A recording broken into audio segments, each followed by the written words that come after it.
पर शिव महापुराण की कथा कहती है कि मृत्यु लोक में अगर जन्म लिया है तो कर्म तो आपको करना है। ऐसा संसार में कोई नहीं जन्मा जिसने पाप न किया। ऐसा संसार में कोई नहीं जन्मा जिसने गलत कृत्य नहीं किया। इंद्रियों के माध्यम से, शरीर के माध्यम से, या अपनी वाणी के माध्यम से, श्रवण शक्ति के माध्यम से, नेत्र दृष्टि के माध्यम से, या अन्य किसी न किसी कारणवश मनुष्य से पाप कर्म हो ही जाता होता है। पर शिव महापुराण की कथा कहती है, भगवान शंकर का चरित्र कहता है, शिव तत्व कहता है, शिव महापुराण की कथा कहती है कि शरीर से, इंद्रियों से अगर मान लो कोई पाप कर्म हो भी गया है, शरीर से, इंद्रियों से अगर कोई पाप हो भी गया, तो शिव महापुराण की कथा कहती है कि हमारे द्वारा एक लोटा जल जो देवाधिदेव महादेव को समर्पित करा जाता है, हमारे किए गए पाप को भी वो समाप्त कर देता है। हमारे किए गए पाप कर्म को भी वो समाप्त कर देता है। किसी भी रूप में, कैसे भी अहंकार का त्याग कर कर शिव भक्ति को प्राप्त करने का प्रयास करें। किसी के दरवाजे पर जाओ ना जाओ, किसी की चौखट पर जाओ ना जाओ, किसी से मिलने जाओ ना जाओ, पर इतना याद रखो कि देव अधिदेव महादेव के मंदिर, शिवालय और उसकी कथा में जरूर जाओ, कुछ ना कुछ आपको मिलेगा, कुछ ना कुछ आपको प्राप्त जरूर होगा। शंकर के मंदिर में जाने वाला, शिवालय में जाने वाला, शिव तत्व को जानने वाला, शंकर के मंदिर में एक लोटा जल चढ़ाने वाला, भगवान देव अधिदेव महादेव की भक्ति करने वाला, भगवान शंकर की अविरल भक्ति में डूबने वाला खाली नहीं रहता। शिव भक्ति व्यक्ति को खाली नहीं रखती है।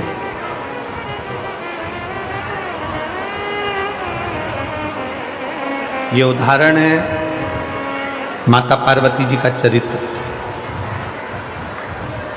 बाल्यावस्था में माता पार्वती जी ने देवऋषि नारद जी के मुख से सुन लिया था कि शंकर भगवान की भक्ति करना है, शिव जी का भजन करना है, भगवान शंकर की भक्ति को धारण करना है। पार्वती जी ने यह श्रवण कर लिया था,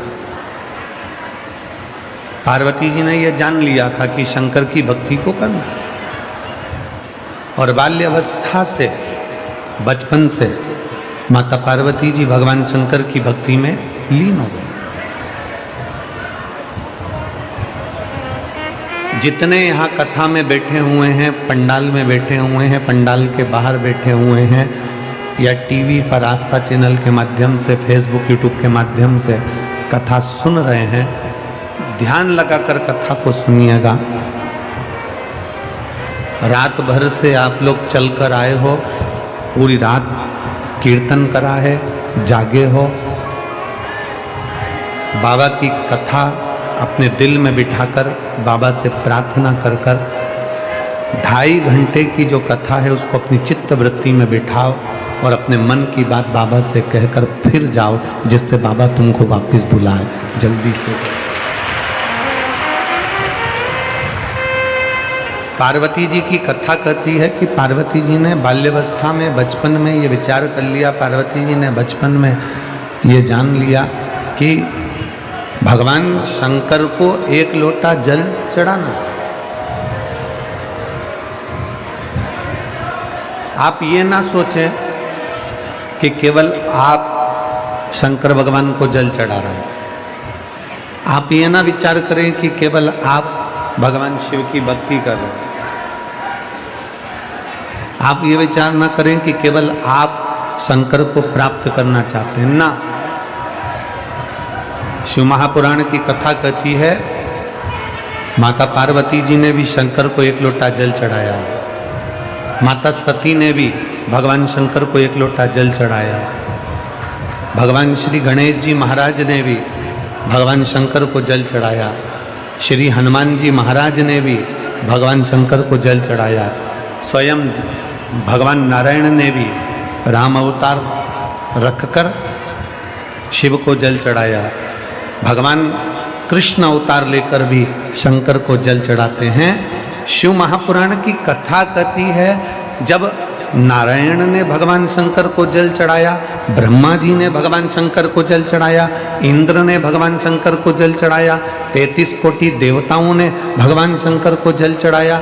जब सबने जल चढ़ाकर अपनी मन की कामना पूरी कर ली, अपनी मनवांछित फल प्राप्त कर लिया, तो फिर मनुष्य क्यों भटके? वो भी शंकर को जल चढ़ाए और अपनी मनोकामना पूर्ण कर ले।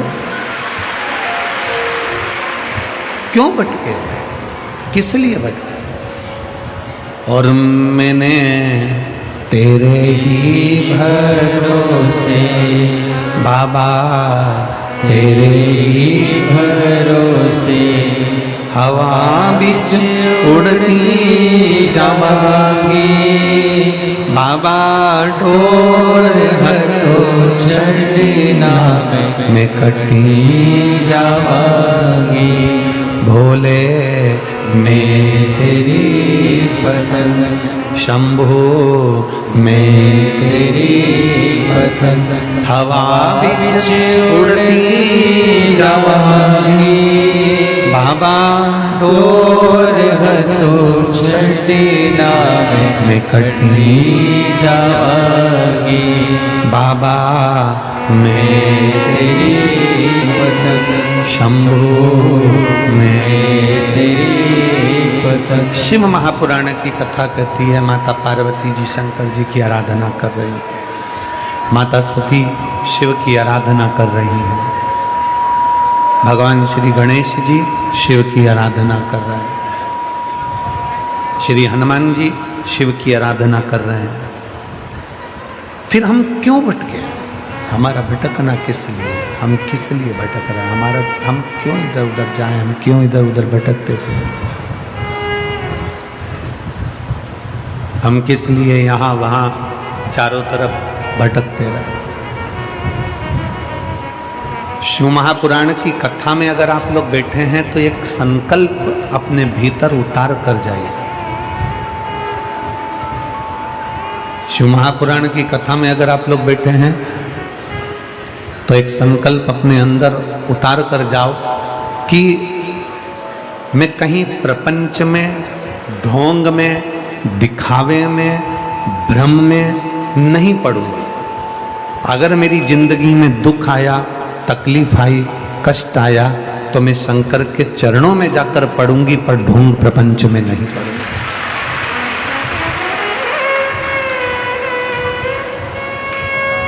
मैं शिव के द्वार जाऊं ना, मैं भगवान शंकर की चौखट पर जाऊं, मैं भगवान शंकर के दरवाजे पर जाऊं।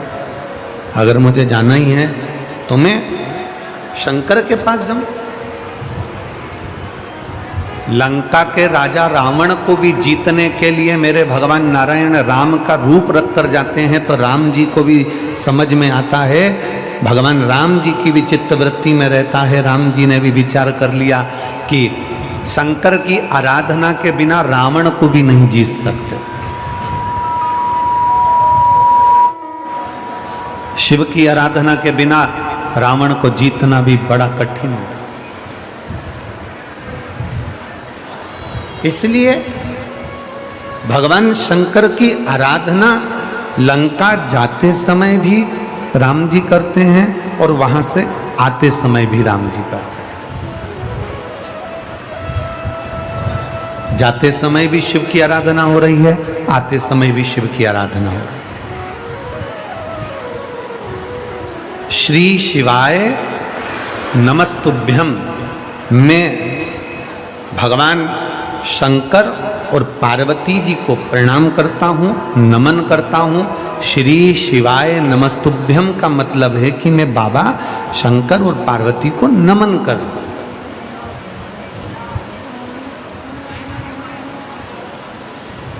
एक पत्र है,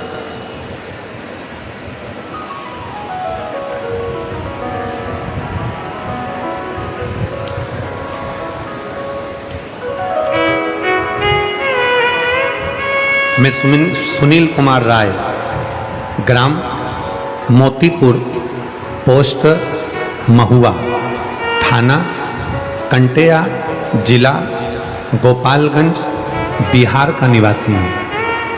कहीं बैठे हों तो हाथ हिला सकते हैं। अगर कहीं बैठे हों तो हाथ हिला सकते हैं, एक बेलपत्र लेने के लिए आ सकते हैं। दिख रहा है कैमरे में? ठीक है। एलईडी के पीछे आ जाइए, एक बेलपत्र ले जाइए, आ जाइए। मैं सुनील कुमार राय, ग्राम मोतीपुर, पोस्ट महुआ, थाना कंटेया, जिला गोपालगंज, बिहार का निवासी हूँ। मैं नोएडा में नौकरी करता हूँ। 30/5/2024 को, 30 तारीख 5वां महीना, अभी 10वां चल रहा है, 5वें महीना 2024 में ड्यूटी पर था। शाम को गांव से फोन आया कि मेरा पुत्र आयुष कुमार राय, जो कि 16 साल का है, रोड एक्सीडेंट हो गया है। मेरे 16 साल का बेटे का रोड एक्सीडेंट हो गया। मेरे परिवार के लोग उसको गोरखपुर उचित हॉस्पिटल में लेकर गए। जांच के डॉक्टर बोले, जांच करने के बाद डॉक्टर ने कह दिया इसको ब्रेन हेमरेज हो गया है। ब्रेन हेमरेज हो गया है, इसका ऑपरेशन करना पड़ेगा।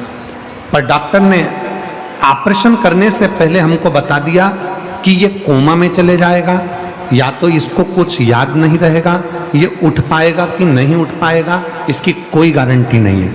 क्योंकि जिसका ब्रेन खोल दिया जाता है फिर वो शुद्ध में नहीं रहता, वो सही नहीं हो पाता, या तो वो पलंग पर ही पड़ा रहता है या फिर वो कोमा में पड़ा रहता है। अगर आप बोलें तो हम ऑपरेशन कराएं। ऐसी सिचुएशन पड़ गई गुरुदेव, बचने की कोई उम्मीद नहीं थी। डॉक्टर ने कह दिया केवल 1% उम्मीद है इसका ऑपरेशन, और ऑपरेशन करने के बाद भी अगर ये बच गया तो बच गया। घर के लोगों ने उसी समय पर हाँ भर दिया और सुबह 5 बजे ऑपरेशन चालू हुआ। सुबह 5 बजे जब ऑपरेशन होना चालू हुआ, ऑपरेशन होने के बाद वो कोमा में चले गया, उसका होश चले गया, उसकी सांसें रुकने लगी। वापिस फोन आया, मैं रास्ते में जा रहा था और फोन आया कि अब ये शरीर काम का नहीं है। मेरे साथ में मेरा एक दोस्त ड्यूटी करता है जिसका नाम अरुण ओझा है। मेरा अरुण ओझा दोस्त ने मुझे कहा कि तू घबरा मती, एक काम कर, मेरी माताजी कथा सुनती है सीहोर वाला महाराज की, वो श्री शिवाय नमस्तुभ्यम मंत्र का वर्णन करता है। एक काम कर, हॉस्पिटल में जो भी हो ना उससे कहो कि बच्चे के कान में श्री शिवाय नमस्तुभ्यम लगा दिया जाए। डॉक्टर ने मना कर दिया कि हम बच्चे के कान के पास किसी को जाने नहीं देंगे, वेंटिलेटर पर पटक दिया। तो भी हाथ पैर जोड़कर डॉक्टर कोई धार्मिक था, उससे कहकर बच्चे के कान में हेडफोन लगाकर श्री शिवाय नमस्तुभ्यम का मंत्र लगा दिया। गुरुदेव, मंत्र लगाने के बाद उसके शरीर में 15 मिनट के अंदर हलचल होना चालू हो गई और बाबा की ऐसी कृपा हुई कि मेरे बाबा ने कृपा करी, शंकर जी के मंदिर का जल लाकर उसके शरीर पर लगाया, एक बेलपत्र उसके पास रखा और श्री शिवाय नमस्तुभ्यम मंत्र के बल पर आज मेरा बेटा ठीक है। मैं बाबा को यहाँ धन्यवाद देने के लिए आया हूँ। शिव तत्व शंकर ओघड़ी है।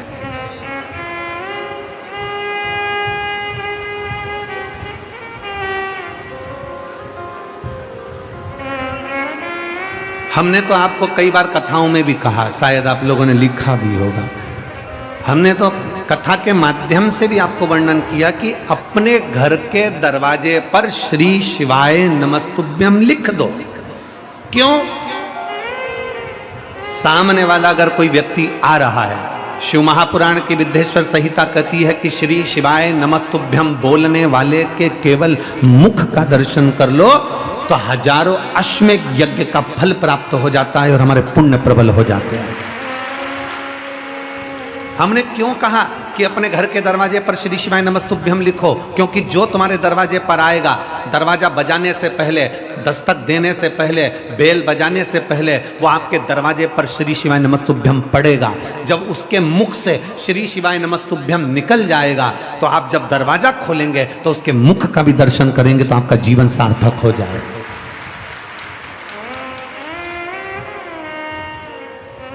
कोई स्टिकर आता हो, स्टिकर चिपका दो, स्टिकर नहीं मिले तो कोई कागज चिपका दो, कागज ना मिले तो अपने हाथ से लिखकर चिपका दो कि श्री शिवाय नमस्तुभ्यम। अगर हमारे दरवाजे पर कोई बुरी खबर भी आने वाली होगी, अगर हमारे दरवाजे पर कोई बेकार खबर लेकर भी आ रहा होगा, कोई बेकार बात लेकर भी आ रहा होगा और आकर हमारे दरवाजे पर श्री शिवाय नमस्तुभ्यम पढ़ लेगा, तो आप जब दरवाजा खोलकर उसके मुख का दर्शन करोगे तो वो बेकार खबर भी अच्छी होने का प्रयास करेगा। श्री शिवाय नमस्तुभ्यम शिव महापुराण की विद्येश्वर संहिता का वो तत्व है जिसको दुनिया के लोग अगर समझ जाएं, कहते हैं दुनिया के लोगों को पहले स्मरण में नहीं था कि पशुपति व्रत क्या है। शिव महापुराण के माध्यम से लोगों ने पशुपति व्रत को जाना, शिव महापुराण के माध्यम से भगवान शंकर की विरल भक्ति को जाना, शिव तत्व को। एक श्री शिवाय नमस्तुभ्यम मंत्र की महत्वता क्या है, एक पत्र और देखिए। पत्र थोड़ा लंबा है, लगभग 4-5 पेज का है। हम इतना बड़ा तो उसको पढ़ेंगे नहीं, हम पढ़ चुके हैं तो उसको थोड़े माध्यम में आपको समझाने का प्रयास करेंगे। मेरा नाम आशा है, मेरे पति का नाम अनंत लाल सोनी है।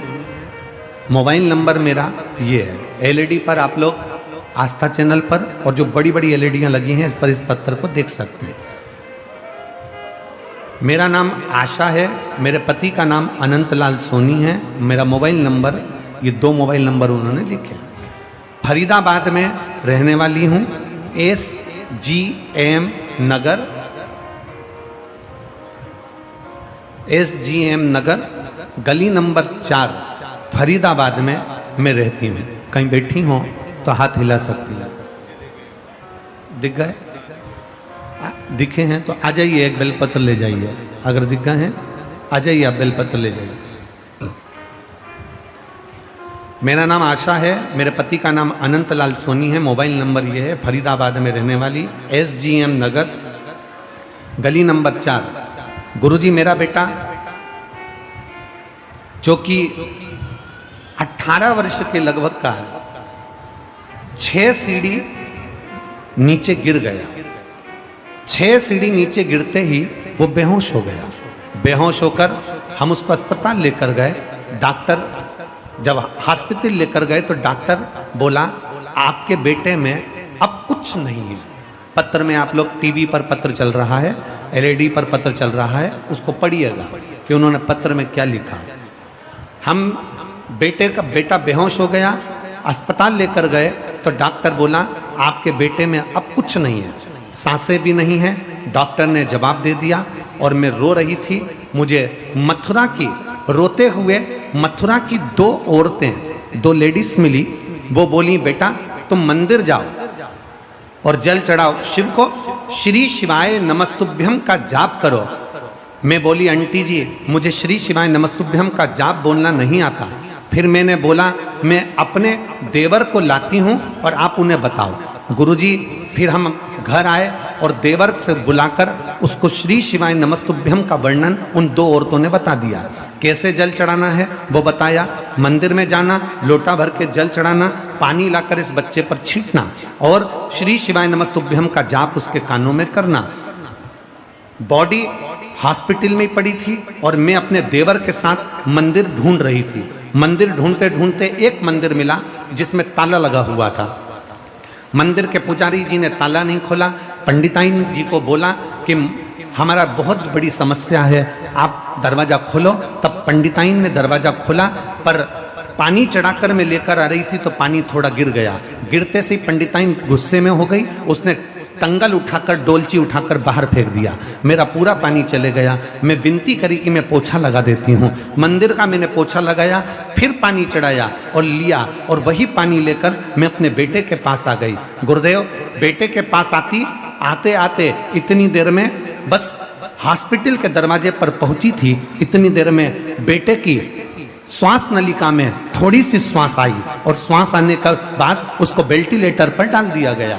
जैसे ही वेंटिलेटर पर डाला, मैं अपने बेटे के शरीर पर पानी को लगा दी।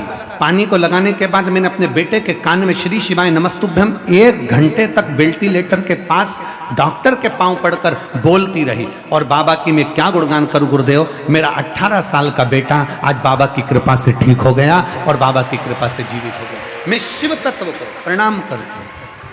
एक श्री शिवाय नमस्तुभ्यम, वो मंत्र जान लो, वो शब्द जान लो, वो अक्षर जान लो, वो आनंद जान लो जो हमारे जीवन की सार्थकता को सिद्ध कर देगा। दीपावली पर अपने अपने घर की सफाई करो, दीपावली पर अपना दरवाजा साफ करो, दीपावली पर अपने दरवाजे को साफ करो, मना नहीं, पर दीपावली पर एक नियम बनाओ कि मैं अपने दरवाजे पर बंदरवाल लगाऊं ना लगाऊं, मैं अपने दरवाजे पर आम पत्ता लगाऊं ना लगाऊं, मैं अपने दरवाजे पर लाइट लगाऊं ना लगाऊं, पर अपने दरवाजे पर श्री शिवाय नमस्तुभ्यम जरूर लिखूंगी, जिससे मेरे जीवन की सार्थकता सिद्ध हो। आने वाला व्यक्ति क्या लेकर आ रहा है, आने वाला व्यक्ति कौन आ रहा है, आने वाला व्यक्ति किस भाव से आ रहा है, ये समझने के लिए वो क्या खबर ला रहा है, अच्छी है बुरी है, सामने वाला व्यक्ति क्या लेकर आ रहा है, अच्छा है बुरा है, कम से कम वो हमारे दरवाजे पर आकर खड़ा होगा, दरवाजा बंद होगा, जितनी देर खड़ा रहेगा उतनी देर उसके दरवाजे पर श्री शिवाय नमस्तुभ्यम पड़ेगा। जब आप दरवाजा खोलोगे तो उसके मुख का दर्शन करोगे, उसके चेहरे का दर्शन करोगे। अपना स्मरण, अपनी भक्ति, अपना विश्वास शिव के प्रति, भरोसे को बढ़ा, विश्वास को बढ़ा लो। और जब भरोसा और विश्वास दोनों बढ़ता है, जब भरोसा और विश्वास दोनों बढ़ता है तो शिव तत्व प्राप्त होता है। शिव तत्व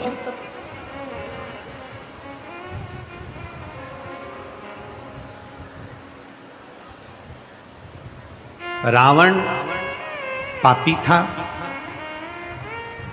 रावण दुराचारी था, रावण अधर्मी था।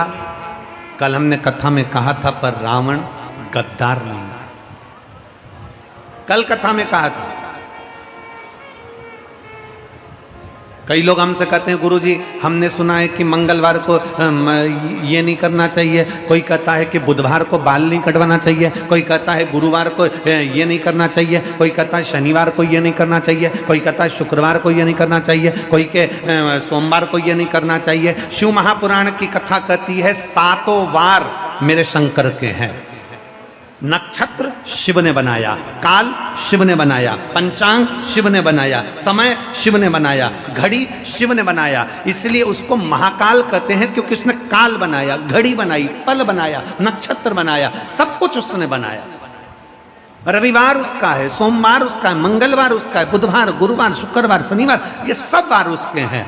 शिव महापुराण की कथा कहती है, कोई कहता है कि हमें रविवार को ये नहीं करना, बुधवार को ये नहीं करना, सोमवार को ये नहीं करना, मंगलवार को ये नहीं करना। शिव महापुराण की कथा कहती है 7 वार तुम्हारी मर्जी पड़े वो करो, पर इतना याद रखो कि 7 दिन तुम्हारा मन पड़े वो करो, पर इतना याद रखो कि 7 दिन किसी के दिल को ठेस ना पहुंचे वो कभी ना करो।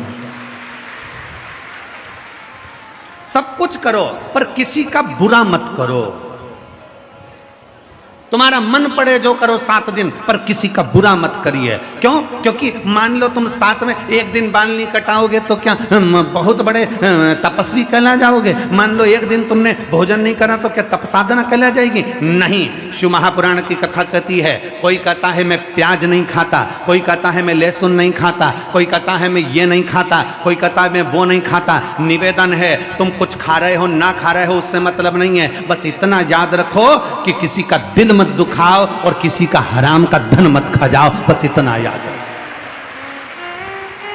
आप किसी का धन ना खाइए, आप किसी की प्रॉपर्टी ना खाइए, आप किसी का पैसा ना खाइए, आप किसी का वैभव ना खाइए। वो धन कैसे निकलता है, किस रूप में निकलता है, हम पहले भी कथा में कहे हैं। दो भाई थे, 2 भाई सगे 2 भाई।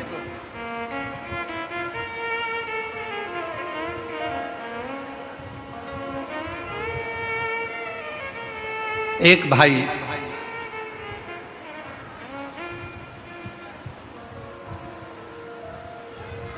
कुंवारा था, एक की शादी हो गई थी,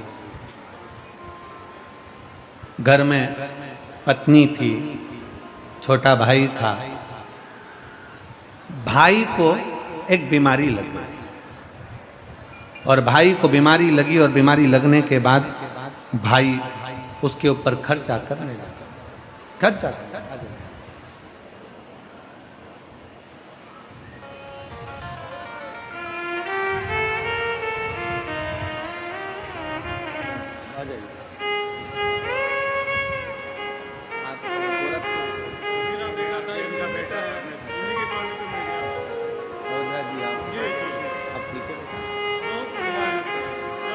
आप ही हैं, ये ओझा जी हैं जिन्होंने इनसे कहा था कि अपने 16 साल का बेटा जिसका ब्रेन खोल दिया गया और कोमा में चले गया, उसके पास में 1 घंटे तक लगातार उसके कानों में श्री शिवाय नमस्तुभ्यम बोलते रहे और आज बेटा ठीक हो गया है। ये बेटा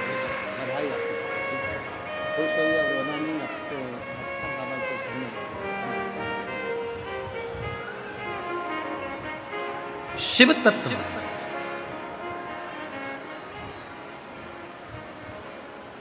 ओघड़ी है, शिव भक्ति कर रही है। 2 भाई, छोटे भाई के शरीर में रोग हो गया, रोग होने के बाद छोटा भाई धीरे धीरे बीमार पड़ता डॉक्टरों को दिखाया, दवाइयां दिलाई, औषधि दिलाई, सब कुछ करा, सब कुछ करा। आखिरी में छोटा भाई ठीक नहीं हुआ, पैसे पे पैसा लग रहा था, धन पर धन लग रहा था। धर्म पत्नी ने अपने पति से कहा, सुनो तुम्हारे भाई पर लगभग लाखों रुपए खर्च हो गए पर तुम्हारा भाई ठीक नहीं होता, तो मेरा निवेदन है डॉक्टर से मिल लो और डॉक्टर से मिलकर एक काम करो कि तुम्हारे भाई को धीरे धीरे कर कोई ऐसी दवाई दे दो जिससे तुम्हारा भाई, क्योंकि अब चल सकता नहीं, पड़ा रहता है, पलंग पर है, उसका जीवन बेकार हो गया, तो उससे तो उसके प्राण छूट जाए तो अच्छा, डॉक्टर से मिलो जाके।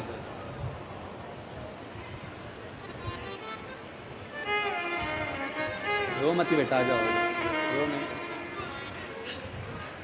रो नहीं। देखो बाबा के पास आए हो ना तो रोना नहीं चाहिए, बाबा के पास रोते नहीं।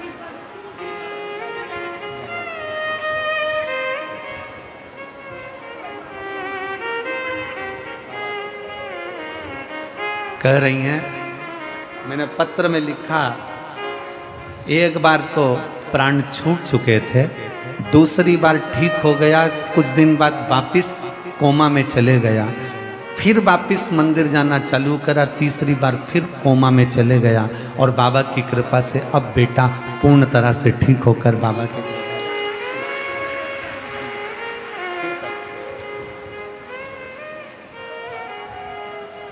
एक शिव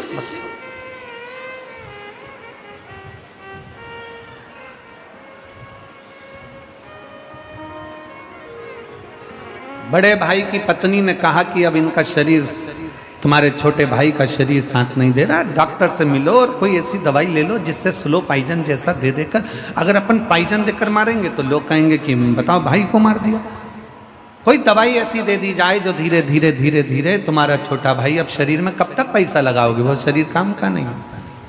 बड़े भाई ने कहा ठीक है, डॉक्टर से जाकर मिले, डॉक्टर ने एक दवाई दे दी, 2-2 बूंद ये दवाई देते रहना, किसी को मालूम ना पड़े, और वो मरीज गया। डॉक्टर कभी ऐसी दवाई नहीं देता कि किसी के प्राण छूटे। ये बड़ा भाई डॉक्टर के पास नहीं गया था, ये बड़ा भाई किसी हाकिम के पास पहुंच गया, किसी अन्य के पास पहुंच गया और थोड़ा धन देकर उसी को डॉक्टर बनाकर उसी से धन देकर दवाई लेकर आ गया। डॉक्टर कभी बुरा नहीं करता। हमने पहले भी कहा कि डॉक्टर शिव का एक रूप होता है। ये दवाई लाया, दवाई लाकर अपनी पत्नी को दी, पत्नी 2-2 बूंद डालती जाए, देती जाए, धीरे धीरे भाई मर गया। प्रॉपर्टी पूरी हो गई, अपनी जमीन जायदाद अपनी हो गई, समय बीत गया। बड़े भाई के घर में औलाद नहीं थी, जैसे ही छोटा भाई मरा उसके 1 साल बाद छोटे भाई मरने के बाद में भाई की पत्नी को औलाद हो गई। औलाद हो समय आया, समय आने पर बच्चा बड़ा हुआ, बड़ा होकर बच्चा और बड़ा हुआ, बड़ा होने के बाद में फिर उस बच्चे का विवाह हुआ। विवाह होने के बाद उसकी भी पत्नी आ गई। पत्नी आने के बाद फिर उसकी तबीयत उस बच्चे की खराब हुई। बच्चे की तबीयत खराब हुई तो बाप को मालूम पड़ा कि असाध्य रोग हो गया है, जो रोग समाप्त नहीं हो रहा। बाप अपने उस बेटे के पास में बैठा था, बहू रो रही थी, माँ रो रही थी और बेटे के पास रोता रोता रोता रोता आंख से आंसू ढाल रहा, आंख से आंसू निकल रहे। भगवान तूने क्या कर दिया, मेरे बेटे को कौन सा रोग दे दिया, मेरे बेटे को कितनी बड़ी तकलीफ दे दी, भगवान तूने क्या कर दिया। अंतिम क्षण था, रो रहा था, तड़प रहा था। पूरा घर बिक गया, जमीन बिक गई, जायदाद बिक गई, बेटे को सही कराने में सारी जमीन जायदाद बिक गई, पूरा धन चले गया। तब बाप रोते रोते बोला, बेटा न अब तो कुछ भी नहीं बचा, तेरी माँ के जेवर तक चले गए, सब कुछ चले गया, अब तेरी पत्नी के तन के जेवर भी चले गए, पर तू ठीक नहीं हो पा रहा बेटा, तुझे क्या हो गया, कौन क्या कर गया समझ में नहीं आता। तब आखिरी में शिथिल सा बेटा पलंग से उठकर बोला, भैया मैंने अपने हिस्से की प्रॉपर्टी पूरी अपने ऊपर खर्च करवा ली।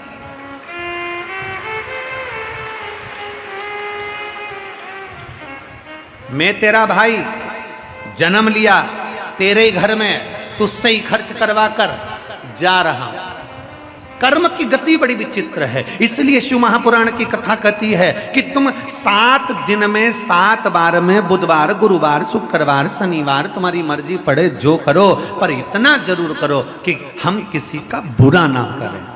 मालूम पड़े कि तुम लोगों का बुरा करते रहो और फिर विचार करो कि बुधवार को मैं ये नहीं करूँगा, गुरुवार को मैं ये नहीं करूँगा, शनिवार को मैं ये नहीं करूँगा, आज मेरा शनिवार, आज मेरा गुरुवार। महाराज शिव महापुराण की कथा कहती है 7 वार मेरे शंकर के हैं, सारे दिन शंकर के हैं, हर घड़ी शंकर की है, हर पल शंकर का है, हर क्षण शंकर का है। बस निवेदन इतना है कि 7 वार में तुम्हारी मर्जी पड़े जो करो, पर इतना याद रखो कि किसी का बुरा मत करो, किसी के लिए अपशब्द मत कहो, किसी के लिए ताने मत दो, किसी को गाली मत दो। कर्म की गति का भोग हमें भोगना है।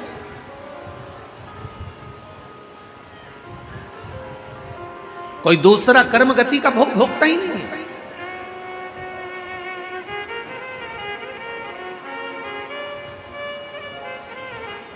क्यों आते हैं इतने शिव भक्त? लाखों की संख्या में आप लोग आए हो, लाखों की संख्या में आप लोग आए हो और पूरी रात से आ रहे हो। पंडाल में जगह नहीं, धूप में बैठे हुए हो। किसी के पास छाता है, किसी के पास नहीं है, परंतु आप अपनी दरी बिछाकर रात भर बाबा का कीर्तन कर कर भोलेनाथ का नाम जप करते हुए पूरी रात से बैठे हो, एक जैसे इंतजार कर रहे हो। शिव पुराण चालू होगी, भगवान शंकर की कथा प्रारंभ होगी। क्या है शिव पुराण में? भगवान शंकर के सामने ईश्वर जी गोरा जी बनकर शिव पार्वती जब आकर बैठे, गणा और गोर बनकर शंकर पार्वती जब कथा सुनने के लिए बैठे, शंकर भगवान की कथा स्वयं शंकर सुनते हैं। शंकर पार्वती जब कथा सुनने के लिए बैठे, उस समय पर वहीं पर उसी जगह पर भगवान शंकर ने तुमरुका जी से पूछा, ए तुमरुकेश्वर, ए तुमरुका, बताओ इस शिव महापुराण के पंडाल का ऐसा क्या महत्व है कि दुनिया के लोग शिव पुराण की कथा में जाकर बैठते हैं? उसका सार तत्व क्या है? तुमरुका जी ने भगवान शंकर की साक्षी में, ईश्वर जी और गोरा जी की साक्षी में, गणा और गौर की साक्षी में कह दिया कि ये 24,000 श्लोक की शिव महापुराण की कथा साधारण नहीं है। जिस पंडाल में, जिस भूमि पर, जिस जगह पर यह कथा होती है, वहां 33 कोटि देवी देवता 24 घंटे खड़े रहकर कथा का रसपान ग्रहण करते हैं। ये 24,000 श्लोक की शिव महापुराण की कथा 24 घंटे देवताओं को खड़ा रखकर भगवान शंकर की विरल कथा का रसपान करते हैं। किसका मंगल बेकार, किसका शनि बेकार, किसका गुरु बेकार, किसका बृहस्पति बेकार, किसका शुक्र बेकार, किसका राहु बेकार, किसका केतु बेकार, किसके घर में वास्तु दोष, किसी के घर में काल सर्प दोष, किसी के घर में पितृ दोष। शिव महापुराण की कथा कहती है, जब वो कथा सुनकर उठकर अपने घर के लिए जाता है, उसके शरीर से उसी जगह की मिट्टी, पुलिस इंस्पेक्टर की पोस्ट से रिटायर हुए हैं। मेरे पति को 2/5/2024 में हार्ट की परेशानी हो गई थी। गुरुदेव 4 बार डॉक्टर को दिखाया तो कहा कि इनका हार्ट काम नहीं कर रहा। हार्ट ने काम करना बंद कर दिया। बहुत बड़ी प्रॉब्लम सामने खड़ी हो गई गुरुदेव। पति को परेशान देखकर हम पूरा घर परेशान हो जाता। अब करे तो करे क्या गुरुदेव। किसी काम करने वाली महिला ने कहा कि जीजी टीवी खोलो, टीवी में सीहोर वाला महाराज कथा कर रहा होगा, आप अंकल से कहो वो कथा सुनेंगे। टीवी खोली, उस समय आपकी कथा 1 बजे से 4 बजे तक आ रही थी। वो कथा का रिस्पॉन्स करना प्रारंभ करा। मेरे पति को विश्वास नहीं हुआ कि ये शिव महापुराण की कथा सुनने से क्या रोग का निदान हो सकता है। तब टीवी पर कथा सुनना प्रारंभ करा। उसी दिन मेरे पति ने कथा सुनते से कहा कि तू जा और जाकर 1 लोटा जल ये सीहोर वाले महाराज के कहने पर चढ़ाना प्रारंभ कर। मैं जाती, शंकर के मंदिर से जल लाती, अपने पति को गिलास में भरकर वो जल पीने के लिए थोड़ा सा दे देती। रोज अपने पति को जल देना प्रारंभ करा और डॉक्टर ने तो बहुत डरा दिया था गुरुदेव।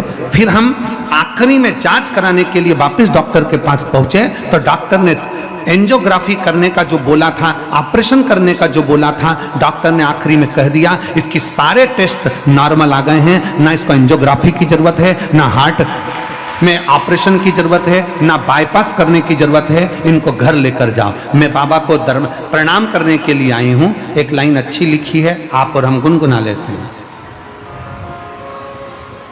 अपनी किस्मत का ताला हो, अपनी किस्मत का ताला तुम खोलते चलो। श्री शिवाय नमस्तुभ्यं बोलते चलो। श्री शिवाय नमस्तुभ्यं बोलते चलो। भगवान से अपने मन की बात भाव के साथ जब हम प्रार्थना कर कर जाते हैं, शिव क्यों ना संभाल ले। शंकर क्यों ना करुणा कर दे। किसी के यहां पर 4 साल बाद औलाद हो रही है, किसी के यहाँ 10 साल बाद औलाद हो रही है, किसी के यहाँ 15 साल बाद हो रही है, किसी के यहाँ 14 साल बाद हो रही। इतने पत्रों का ढेर लगा पड़ा हुआ है कि हम इतने पत्र पढ़ भी नहीं पाए। इतने पत्र हम पढ़े भी नहीं। किसी के यहाँ 4 साल, किसी के यहाँ 8 साल, किसी के यहाँ 10 साल, किसी के यहाँ 15 साल, किसी के यहाँ 20 साल बाद संतान का सुख प्राप्त होता है। किसके बल पर? कौन कौन देता? आपका विश्वास, आपका भरोसा, आपकी दृढ़ता। जो आप शंकर जी के मंदिर में जाकर पशुपति व्रत करते हो, जो शिव के मंदिर में जाकर सफेद आंकड़े की जड़ का प्रयोग करते हो, जो भगवान शंकर के मंदिर में जाकर झाड़ू पोछा कर देते हो, मंदिर में जाकर साफ सफाई कर देते हो, मंदिर में जाकर दीपदान कर देते हो, कहीं ना कहीं तुम्हारा विश्वास शिव के प्रति बढ़ा तो मेरे ओघड़दानी ने, मेरे शंकर ने तुम्हें देने में कमी नहीं रखी और तुम्हारी झोली खुशियों से भर दी।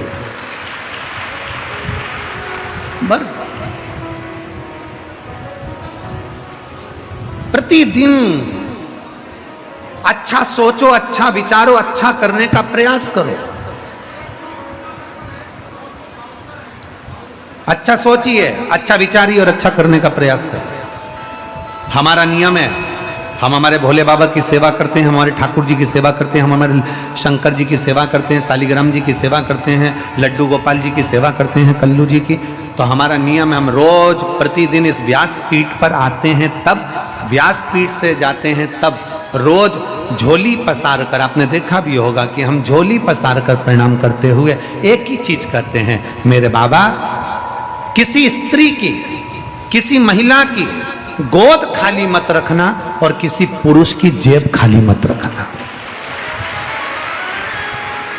बस इतना ध्यान रखे मेरे बाबा, इतनी कृपा करना, इतनी दया करना, इतनी करुणा करना कि किसी स्त्री की, किसी महिला की गोद खाली ना रहे। किसी महिला की गोद खाली ना रहे, इतनी कृपा करना, इतनी दया करना, और किसी पुरुष की जेब खाली ना रहे। ये करुणा करिए आप। जिस महिला की गोद खाली रहती है उसको जगत में सुनना बहुत पड़ता है। बताओ, बांझ है, संतान नहीं है, औलाद नहीं है, 8 साल हो गए, 10 साल हो गए, 15 साल हो गए, लोग अपशब्द पर अपशब्द कहते हैं। पुरुष से नहीं कहते, स्त्री को ज्यादा टॉर्चर करते हैं, महिला को ज्यादा टॉर्चर करते हैं, महिला से ज्यादा करते हैं। इसकी संतान नहीं, इसकी संतान नहीं, इसकी संतान नहीं, उसको सुनना पड़ा। और जिस महिला की गोद खाली है उसको जगत के ताने सुनना पड़ता है। और जिस पुरुष की जेब खाली है, जिसके पास धन नहीं होता ना, जिस पुरुष की जेब में पैसा नहीं होता ना, उसके घर में उसका इज्जत नहीं होता। जिस पुरुष की जेब में पैसा नहीं होता ना, परिवार वाले भी सम्मान नहीं देते। सगे 4 भाई हैं, 3 भाई अगर काम पे लगे हैं, पैसा है, और एक भाई के पास पैसा नहीं है ना, तो उसको कोई पूछेगा भी नहीं कि शादी यहाँ करें कि नहीं करें, लड़के की शादी है या जमीन जायदाद का फैसला है या कोई दूसरा फैसला है, उससे नहीं पूछा जाता, क्योंकि उसके पास कुछ है ही नहीं, तो क्या पूछेंगे उससे। जिस पुरुष की जेब खाली रहती है, अगर दोस्तों के साथ बैठा है तो भी हंसी उड़ाई जाती है, रिश्तेदारों में जाता है तो हंसी उड़ाई जाती है, ससुराल जाता है तो हंसी उड़ाई जाती है, संबंधियों के जाता है तो हंसी उड़ाई जाती है। इसलिए मेरे भोले बाबा, किसी स्त्री की, किसी नारी की गोद खाली ना रहे और किसी पुरुष की जेब खाली ना रहे। ये जिंदगी का एक सुख है, ये जीवन का एक आनंद है। शंभु शंभु शंभु शंभु। किसी स्त्री की गोद खाली ना रहे और किसी पुरुष की जेब खाली ना रहे, वो भरी रहे। शंकर बाबा के मंदिर, मेरे शिव के शिवालय में, मेरे शंकर का देवालय, मेरा शिव का शिवालय जीवन में खुशियां देने वाला है, खुशियां, आनंद देने वाला, सुख देने वाला। कभी मौका मिले जिंदगी में, सीहोर कुबेरेश्वर धाम पर आप जब जाएं, जब मौका मिले और कुबेरेश्वर धाम की पवित्र भूमि पर, भगवान शंकर की पवित्र भूमि पर जब जाएं,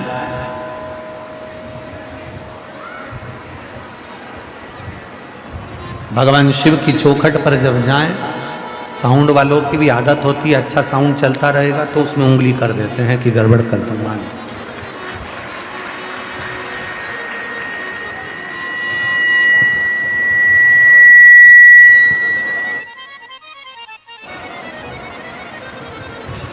कभी कुबेरेश्वर बाबा की भूमि पर जाएं, भगवान शंकर की पवित्र धरा पर जाएं, शिव तत्व की ओर जाएं, भगवान शंकर की चौखट पर जाएं, शिव के पास, कुबेरेश्वर बाबा की पवित्र भूमि पर जब पहुंचे तो अपने दिल से बाबा को प्रार्थना कर कर, जब कंकर शंकर को वहां से उठाएं, उठाकर जब कंकर शंकर की पूजन करें तो बाबा से अपने मन की बात जरूर कहा करें, प्रतिदिन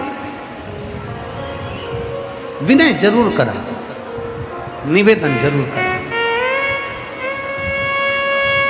और खाली ना जाता कोई दर से तुम्हारे, खाली ना जाता कोई दर से तुम्हारे, मैं भी खड़ी हूँ नन्ही माहे पसारे, अपने हृदय से लगा लो, लगा लो, गिरा जा रहा हूँ, उठा लो, उठा लो, भोले अपने दर से अब तो न टालो, गिरी जा रही हूँ, उठा लो, उठा लो। बाबा से अपने मन की बात भाव के साथ जब हम शिव से कहें, शिव उसको स्वीकार करो।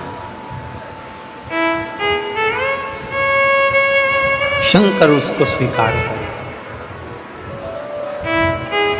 कितनी आस, कितना विश्वास, कितना भरोसा आप लोग हृदय में रख कर आते हो, श्रवण करते हो, एक लोटा जल शंकर जी को समर्पित करते हो, बाबा उसको स्वीकार करते हैं।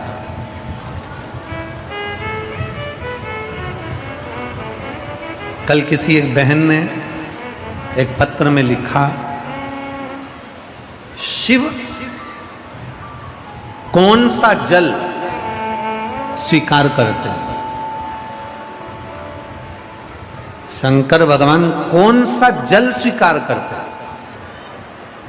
गंगा का जल, सरयू जी का जल, नदी का जल, बावड़ी का जल, तालाब का जल, कुएं का जल, हेडपंप का, हापसी का जल, सरोवर का जल, कुंड बावड़ी का जल, सरयू, यमुना, गोदावरी, कावेरी, कौन का जल शिव अधिक प्रिय रखे?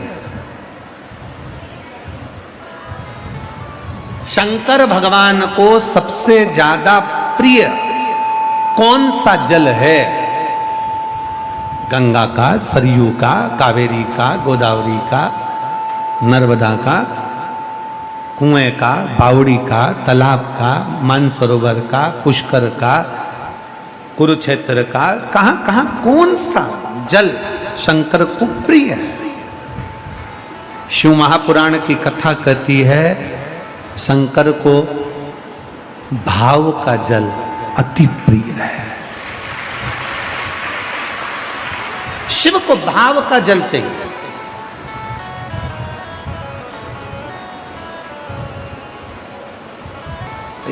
एक लाइन पहले आप लोग भजन में गुनगुनाते थे, भगत के बस में है भगवान, भगत के वश में है भगवान, भगत बिना ये कुछ भी नहीं है, भगत बिना ये कुछ भी नहीं है, और भगत है की जान भगत के वश में है भगवान। फिर आगे उसमें कहा, भाव बिना ये कुछ भी नहीं है, भाव बिना ये कुछ भी नहीं है, और भाव से री